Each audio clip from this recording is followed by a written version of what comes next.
Le procès du meurtre de 4 hommes, dont 2 Français, enlevés en 2011 à l'hôtel Novotel d'Abidjan, au plus fort de la crise post-électorale qui a fait plus de 3000 morts en Côte d'Ivoire, s'est ouvert mardi à Abidjan, en présence des 10 accusés, pour la plupart des militaires ivoiriens.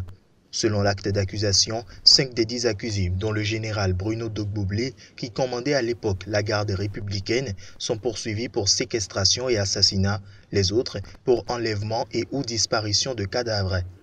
Initialement prévu fin novembre, l'ouverture de leur procès avait été finalement repoussée au dernier moment, au 31 janvier.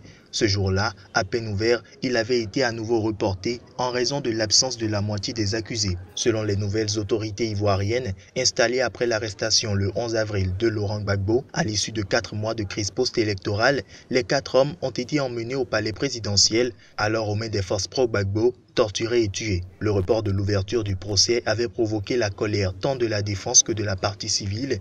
La défense avait accusé le parquet d'avoir mal organisé le procès et les avocats français des familles des victimes avaient dénoncé une manœuvre pour retarder le procès.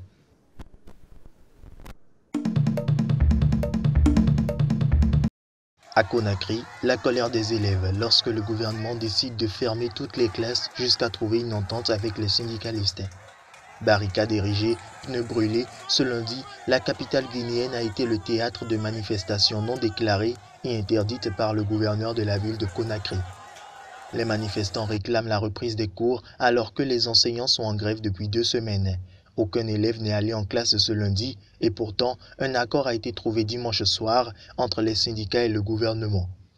Pour l'heure, les représentants syndicaux sont attendus par leurs militants à la Bourse du Travail.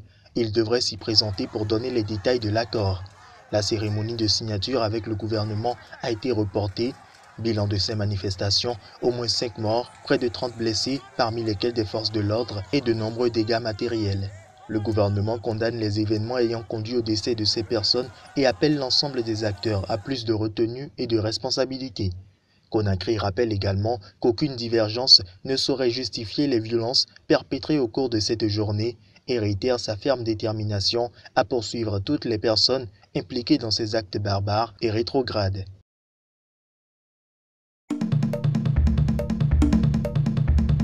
C'est la 3e fois qu'il manifeste pour protester contre la visite du président américain.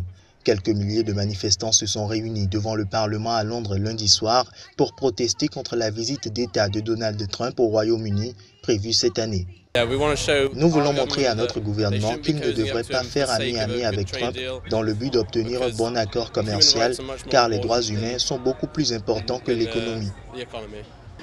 Il a causé beaucoup de mal dans le monde entier, pas seulement aux États-Unis, et je pense qu'il est préférable pour lui de s'en aller ou d'être invité à partir le plus tôt possible, car la blessure s'est agrandie et rapidement. J'ai 47 ans et je n'ai jamais vécu cela de ma vie, venant de n'importe quel chef d'État.